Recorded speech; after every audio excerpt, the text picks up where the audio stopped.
There was the time he got mad about the size of his rally, not the reported size of his rally, but the size of his rally. There was the time he told the Attorney General that he was an idiot. There was the time he cursed out the Senate Majority Leader over the phone, the berating with a profane shouting match reporting. There was the time he erupted at Nancy Pelosi and Chuck Schumer. That one happened on live TV and gave rise to some amazing photos. It is a feature, a regular feature of this presidency that the president gets so mad. It is such a thing that the president literally has had to say, quote, "I don't have temper tantrums." He said that in the middle of a big public rant about his border wall, which kind of seemed like a tantrum, even in that moment. Here's another one, though. In December 2017, there were multiple reports that the president's biggest lender, Deutsche Bank, had received a subpoena from Robert Mueller in the Russia investigation. Deutsche Bank, of course, has loaned President Trump billions of dollars over the years when other financial institutions wouldn't loan him so much as their pocket lint. Why have they done that? I mean, the bank was also involved in a multi-billion-dollar Russian money laundering scheme. Are those things connected? It was not a total surprise that Robert Mueller might want to peek inside the Trump files at Deutsche Bank. Nevertheless, months later, we learned that those published reports that Deutsche Bank had received subpoenas from Mueller's investigation, we learned that those reports sent President Trump into one of his more over-the-top, destructive, impressive freakouts. The president was reportedly so hopping mad over the nerve of Robert Mueller to subpoena Deutsche Bank that he reacted to that news by trying to fire special counsel Robert Mueller. That was the reporting. Quote, "Angry president sought to fire Mueller over Deutsche Bank subpoenas." Now, weirdly, at the time, it was not totally clear that Mueller actually had subpoenaed Deutsche Bank. The president's personal lawyer said he checked it out with the bank and found that no such subpoenas existed. Okay, we don't know. Sort of an open question, given the reporting.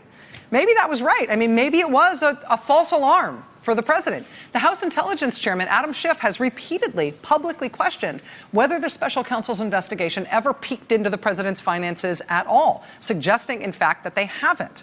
I don't know why Adam Schiff is saying that, but he's been saying that for months. He's probably in a position to know as the chairman of the Intelligence Committee. I mean, we also don't know for sure what happened to the subpoenas that Deutsche Bank reportedly got that made the president so mad. Did they definitely get them?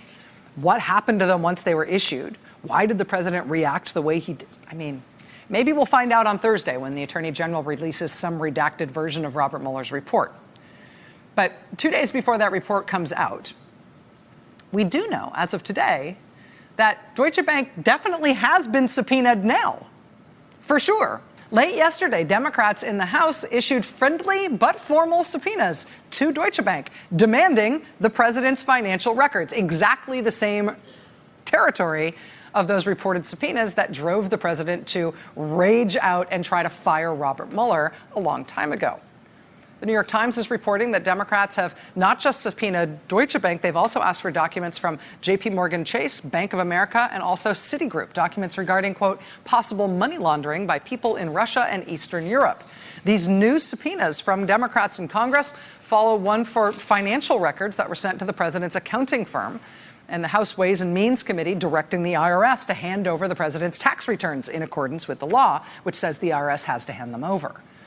The president has now hired a brand new phalanx of lawyers whose only job seems to be to keep the president's tax returns and financial records away from scrutiny, to keep them secret from everybody who has a right to see them.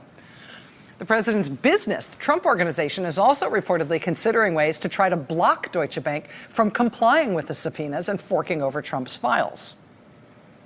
So, the president's bank, the president's accounting firm, the president's taxes, it's all happening at once. I know the Mueller report Thursday morning, but all of this stuff separate and apart from Mueller's investigation, it's all now happening. Congress wants all of those records now and is acting to get them. The last time we got anywhere close to this, the president got so mad he tried to fire Robert Mueller. With no Robert Mueller left to fire anymore, what is the president going to do to stop this now? Hold that thought. Hey there, I'm Chris Hayes from MSNBC. Thanks for watching MSNBC on YouTube. If you want to keep up to date with the videos we're putting out, you can click subscribe just below me or click over on this list to see lots of other great videos.